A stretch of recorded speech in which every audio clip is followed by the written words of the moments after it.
The total package score. I'm Chris the Critic, relationship expert. Thank you for joining. If a successful long-term relationship is what you seek, you've come to the right place. So, you've met him or her, you guys have gone out for days, weeks, months, maybe even years, and you still don't know if he or she is Mr. or Mrs. Right or Mr. or Mrs. Right now. So, I don't care who you are, male, female, somewhere in between, straight, gay, bisexual, I don't know why I love saying that, or any super new freaky new age stuff that I'm not even up on. This information is for you. It's so important. I want you to carve out a spot right on top of the fireplace, right by the urn, next to grandpa's ashes, and put a space right there, because this is why I want you to keep your notes. It's just that important. So, Chris the Critic, what is the total package score? It is a fail-safe point scoring system. Now, there are 3 categories worth 5 points apiece, but we'll cover that at the end of the lesson. But what you need to know about the total package score, it lets you assess whether a potential person will make a good long-term partner, whether that be marriage or just shacking up, which is what a lot of y'all do anyway. Anyway, number 1, finance, money. That's right, people. Money, not cheating, is the number 1 cause for breakups and divorce. Why? Because ain't nobody happy broke. It seems fundamental, I know, but there are men and women out here, I don't know, you might be one of them, trying to survive on their looks and what they think is a good sex game alone. So, Chris the Critic, how do I know what somebody's financial disposition is without me seeming like a gold digger? That's a good question, because nobody wants a gold digger. Talk to him or her. Ask about his investment strategy, and can he give you some tips for your portfolio? See what the brother has to say. And brothers, for these women out here, if you would get a woman who says after her promotion to partner, she thinks she's going to keep that Hyundai Sonata and her studio apartment because she wants to plan for you guys' future and wants to make sure you guys are financially set. That's one you keep around. You see, people, what you want, now write this down. You want an earner, not a burner. You hear that? You want an earner, not a burner. I think it's self-explanatory. So that, ladies, guys, that 50-year-old broke person that you're still dating, but they still getting that business plan together. And one day, you know what, deuces to them.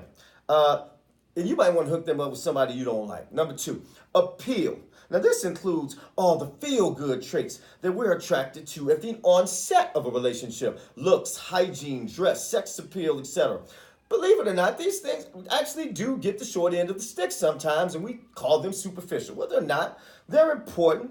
And those who keep themselves up and together for you because they care about you and they care about your well-being as a couple. These are good things to have. So, fellas, it's okay for you to go ahead and chase that cute face, little waist, and round onion-shaped booty. And ladies, go ahead and find you tall, dark, and handsome with a bit of golden staff. But the problem is, people choose the wrong person over and over again because they're looking at appeal and forgetting about the other 2 areas. So, don't place too much value on appeal, and you'll be happy. So get your mind right. Now, number 3, value. Probably the most important, yet most overlooked of the 3 categories. Value can be described as one's belief system. Now, this doesn't have to match exactly. No 2 people are alike, but you guys do need to be somewhere on the same page. For instance, if I have a relationship with my personal Lord and Savior, there's no way that I can be with a woman who has the devil is alive tattoo on her back or Satan lives on her forehead. It just won't work. So, again, you might, education is another one.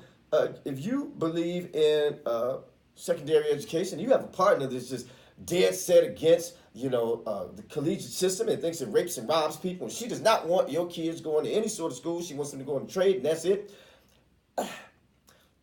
That's going to be challenging. And then we have deal breakers. I mean, I once knew of a woman who, she didn't flush the toilet For me, that's a deal breaker, people. That's something I can never be with anybody who doesn't flush the toilet. That's KRIS the Critic. So you need to know what your own deal breakers are. But value, again, is very, very, probably the most important of all three of these items on the list. Now, deciphering finance, value, and appeal are the easy things. The scoring system is fairly simple. So you assign each one a numerical value. So 12 and above, thumbs up. Marry this person, skip the prenup. It's going to last forever till death do you part. Now, 9 to 11, this relationship can stand the test of time with some good communication and effort on both sides. So this is a good score. Now, 8 or less, change your phone number. Do not pass go. The relationship is over. Thank you. Please never reach out to me again, or I'm reporting you to police. I'm telling you, this is what I know. So that's a wrap. Now, I'd like a wedding invite, and this advice I just gave you is a present. Thank you for listening. You can like it, share it, love it. I love to hear your comments. See you next time. I'm KRIS the Critic.